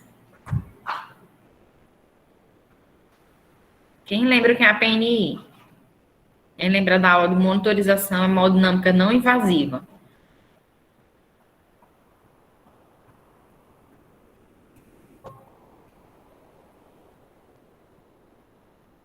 É aquela abraçadeirazinha que a gente vai colocar no braço do paciente para verificação da pressão arterial. Certo? Então, a PNI, então, também se for nessa situação do neonato, que a gente está citando que esse catéter de PIC, ele vai ser numa inserção periférica, então, cuidado que a gente tem que ter que não colocar essa abraçadeira no membro onde está sendo feita a punção. Porque lembra que o monitor, ele vai disparar uns fluxos para poder insuflar essa abraçadeira, para depois, desinsuflando, fazer a mensuração dessa pressão. Então, se eu coloco essa abraçadeira no membro que está puncionado, isso vai interferir no meu fluxo da PNI. Concordam, discordam? O que é que vocês acham? Concordo. Isso, então, isso é um cuidado que a gente tem que tomar, até porque a monitorização, normalmente depois da higienização do banho no leito, a gente monitoriza novamente todo o paciente, né? Muitas vezes a gente não pode tirar toda a monitorização do paciente porque é um paciente crítico, um paciente instável. Mas, normalmente, a PNI a gente sempre tira para a gente realizar a higienização. Então, um cuidado que a gente tem que ter sempre é o quê? Ao local onde a gente vai colocar essa abraçadeira que vai fazer a mensuração da PNI, nesses casos onde a gente tem um catéter de inserção periférica ali. Tá? Então, é importante que a gente se atente nessa perspectiva. Aqui tem uma imagenzinha, estão conseguindo ver a imagem? Sim. Pronto, então aqui é um catéter de PIC que foi feita essa inserção periférica, né, aí nessa imagem no lado direito, né, no membro superior direito, e que adentrou ali pela cava superior. Então, essa partezinha aqui é a parte onde ele está, na cava superior. Veja o catéter como ele é comprido, né? E aí a gente vai ver aqui ele presencialmente o catéter. O que a gente vai ver externamente, professora? A gente vai ver todo aquele sistema semelhante àquele do acesso central. Então, aqui nessa imagem é um catéter de duplo lume, onde eu tenho duas saídas, tá? Tenho aquela partezinha da borboletazinha, onde vai ser fixado, né? E vou poder fazer essa instilação dessa minha medicação, ou monitorização, ou algum soro constante, alguma medicação que seja feita de forma frequente, né? Então, aqui eu também vou ter, mostrando para a gente, os dois lumens de forma externa. Né? O que vai diferenciar nesse sentido é que a inserção dele foi de um acesso periférico, porém o destino final é um acesso central, ali localizado na veia cava superior, nesse caso aqui da imagem. Uma curiosidade aqui para vocês é que a gente consegue identificar nesses catéteres de duplo lumen qual é a via que é proximal e qual é a via que é distal. Lembram que a gente viu que eles não encontram as medicações, elas não vão se cruzar, elas não vão, tipo assim, dentro da veia cava, elas não vão sair as duas medicações juntas. Embora seja duplo lumen, uma normalmente vai tender a sair antes ou depois da outra, justamente para evitar a interação medicamentosa, ou, por exemplo, dentro daquela perspectiva que a gente viu da PVC, a gente não vai monitorizar o nível ali do paciente, a volemia do paciente. Lembram disso?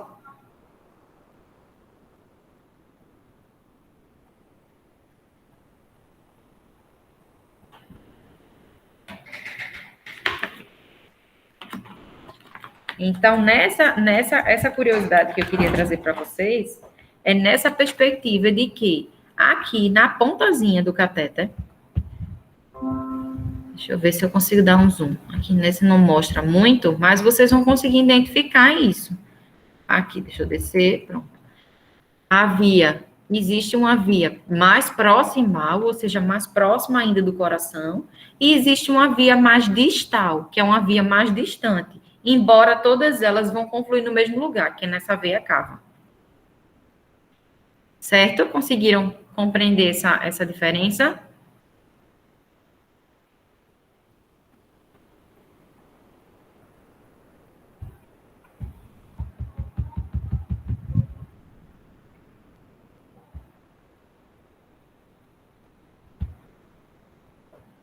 Deixa eu ver se tem alguma outra imagem aqui. Vamos lá, perguntas. Pronto, nessa imagem aqui dá para a gente ver o que eu estou falando. Talvez fique até mais fácil para vocês conseguirem observar. Isso é um cateter que, nesse caso aqui, não foi de inserção periférica, ele realmente é um cateter central. Porém, aquilo que eu disse a vocês de via proximal e via distal, estão vendo que aqui no próprio cateter ele identifica?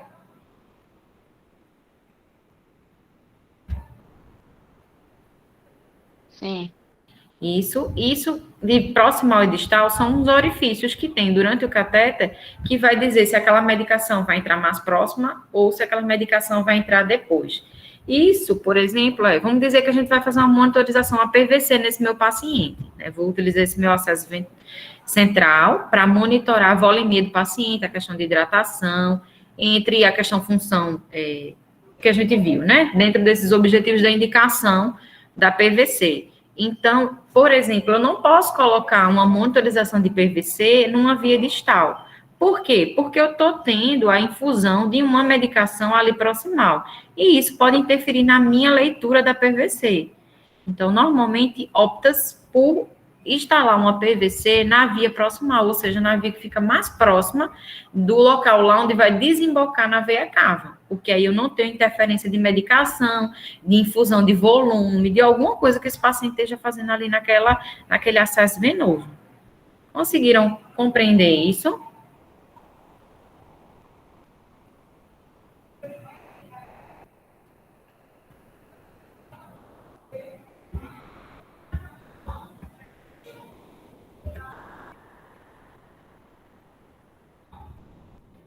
Estou do pique aqui.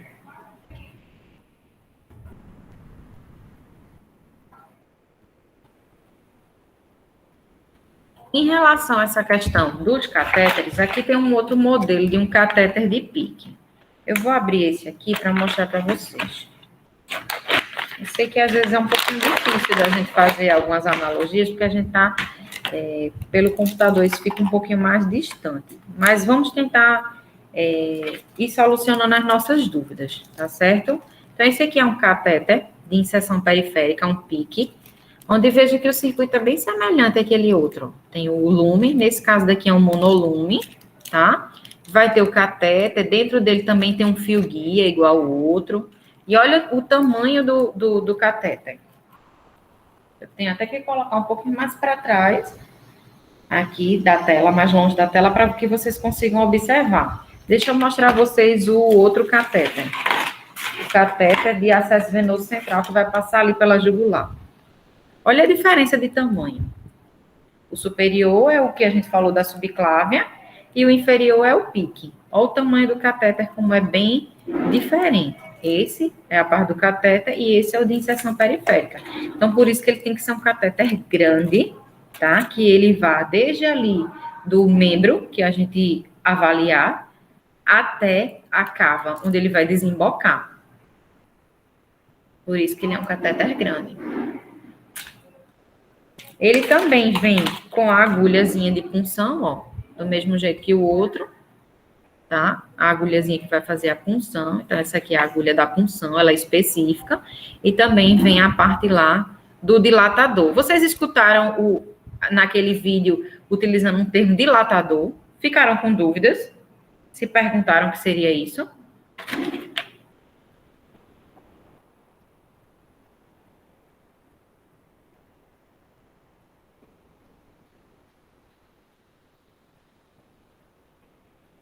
Meninas?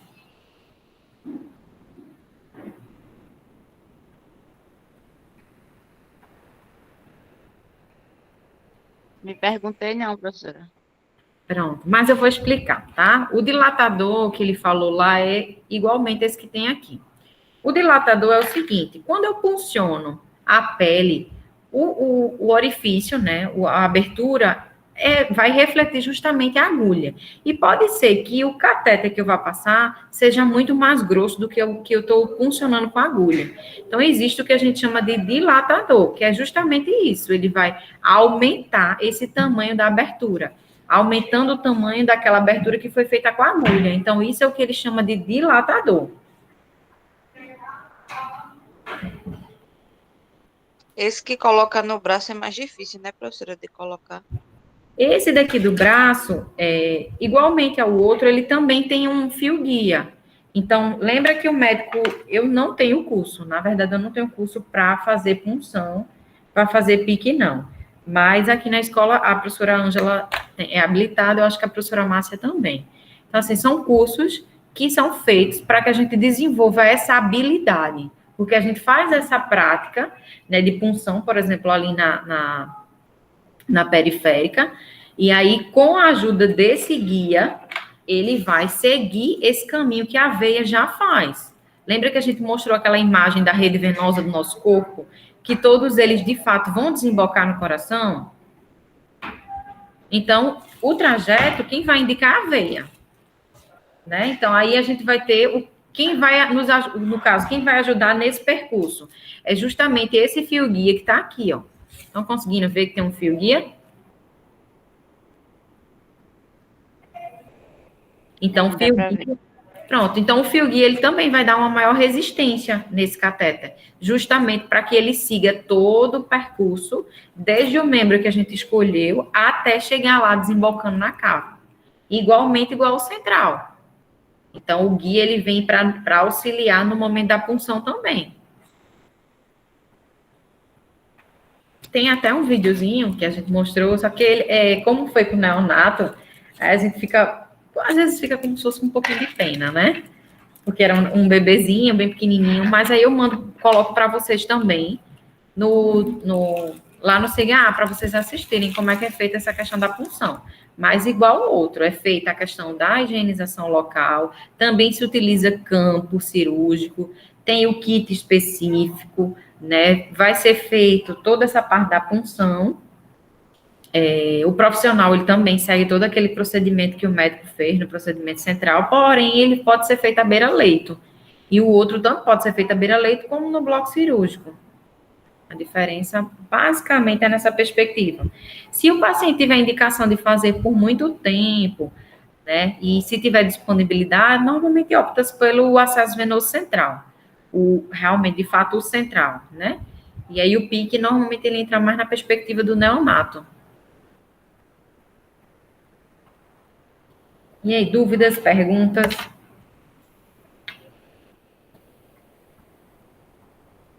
Por mim, até agora, tá tranquilo.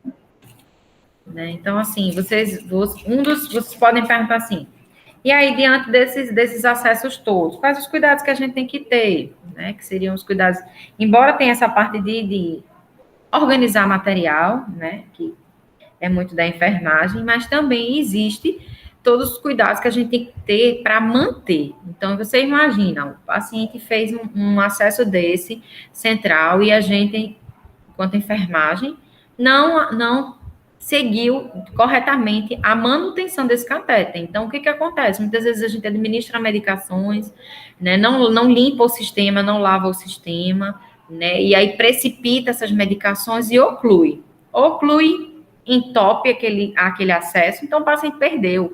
E muitas vezes o que acontece? Existem pacientes que são completamente dependentes desses acessos, eles não têm acesso periférico. E aí, isso é um cuidado que a gente tem que ter. Desde o momento da higienização, quando eu pegar e estiver fazendo essa higienização ali, antes de fazer a administração da medicação, quanto também na manutenção desse acesso, né? Justamente para que a gente não perca muitas vezes, a única porta de entrada que tem esse paciente. Então, isso é um cuidado nosso, tá? Bem como também, por exemplo, como eu tinha dito, vocês estão fazendo muitas vezes a monitorização dos sinais vitais. E aí vocês veem que o paciente não tem aumento de temperatura nenhuma, não fez nenhum pico de temperatura. E de uma hora para outra, esse paciente começa a fazer aumento dessa temperatura. Aí vocês já sinalizam, já que vocês estão fazendo essa monitorização dos sinais vitais, vocês já sinalizam, o paciente está realmente fazendo pico febril. E aí começa muitas vezes a investigar de onde é que veio esse pico febril, porque esse paciente ele não tinha nenhum histórico. E muitas vezes essa febre ela está associada justamente a isso, a uma infecção na ponta do catéter, ou seja, aqui nessa pontazinha desse catéter, muitas vezes inicia a colonização de alguma bactéria e isso começa a gerar febre. É impressionante, gente. Muitas vezes, quando saca esse catéter, vocês vão escutar muito esse termo, sacar é retirar. Quando saca esse catéter, esse paciente ele não tem mais a presença desses picos febris. Se estiver associado ao catéter. Se já ganhar corrente sanguínea, ele vai continuar mantendo. Mas, lembra que a professora Márcia falou que muitas vezes ele faz a cultura dessa ponta do catéter? Ou seja, a cultura, quando a gente fala, é justamente, viu que estava tendo esse pico, está querendo investigar para ver se é do catéter? Corta normalmente esse pedaço, o restante joga, então isso é descartável, ele é de uso único, tá? Joga o restante e despreza, e essa ponta você leva para fazer cultura no laboratório. Então, onde é que a gente pode colocar isso? Normalmente, dependendo do serviço, eles utilizam aqueles potes de urocultura, você coloca dentro, ou existem alguns dispositivos, né, feito aqueles de coleta de sangue, específicos também para fazer cultura. Então, você coloca esse pedacinho dessa ponta dentro desse recipiente e já encaminha para o laboratório, e normalmente o laboratório vai fazer toda aquela análise para ver se teve crescimento de micro-organismos ali naquela ponta daquele catéter. E uma vez diagnosticado, aí ele vai dizer qual é a bactéria e normalmente o que ela é sensível, ou seja, quais são os antibióticos que são indicados para aquela bactéria. Tá? Então, normalmente ele não só faz a análise só do catéter, ele sempre faz cultura do sangue, ou seja, coleta o sangue, coloca naqueles frascozinhos de cultura, né? Vocês já viram aqueles frascozinhos de hemocultura?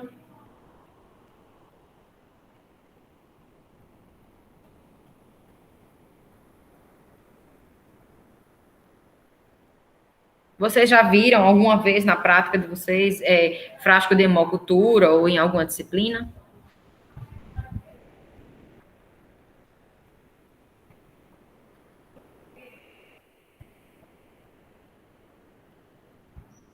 Não? São frascos, normalmente, vocês vão ver, eles têm um comprimento maior, onde ele tem micro-organismos na base, então é feito tem um meio de cultura, que quando a gente coloca o sangue do paciente, ele tem uma membrana na parte superior, quando a gente coleta o sangue, a gente já coloca o sangue diretamente nesse recipiente, nesse frasco, e aí esse frasco ele espera-se um certo tempo para ver se cresce algum micro-organismo associado àquele sangue na presença, né, na interação com aquele meio de cultura que está ali, já dentro do próprio frasco, tá?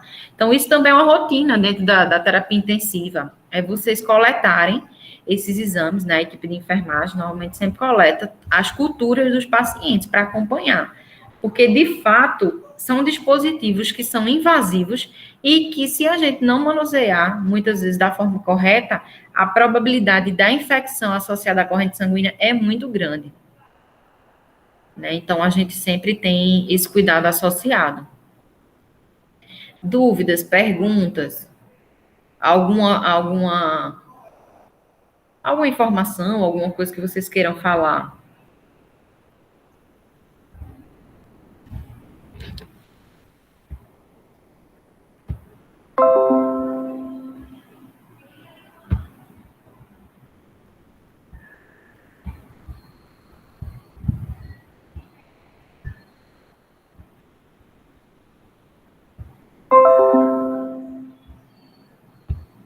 E aí, tranquilo? Sim. Pronto.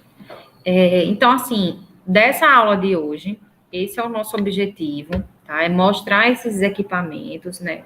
Esses tipos de dispositivos de acesso central e também apontar quais são os cuidados que vocês precisam ter. A gente vai colocar uns materiais complementares relacionados a isso para leitura e também a questão dos bundles, né? Que são esses pacotes de medida que vão estar associados a tanto a instalação do acesso quanto a manutenção desse, né? Porque a infecção de corrente sanguínea, ela tem uma grande repercussão dentro do ambiente da terapia intensiva. Então, e isso é considerado como evento adverso, tá? Então, isso precisa ser notificado. Então, por isso que se estuda tanto essa questão da redução das infecções dentro desse ambiente. Eu queria perguntar a vocês se vocês topariam eu só resgatar algumas coisas sobre a PVC. Se dá para a gente fazer, ou se vocês acham que seria melhor um outro momento.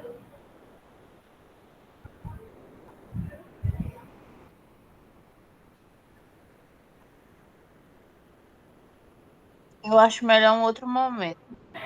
Pronto, então tá certo. Acho que ficou bastante informação, né? Vamos tentar ver novamente, fazer a leitura, e aí, em um segundo momento, eu vejo qual é o melhor horário para a gente resgatar, que eu vi em algumas perguntas lá do Fórum Tirar Dúvidas, e aí eu vou conversar com as outras professoras para ver um outro momento que a gente consiga estar contemplando novamente essa parte do sistema, que é uma coisa que vocês, de fato, vão utilizar bastante dentro também do ambiente de terapia intensiva. Então, eu vou parar aqui a apresentação.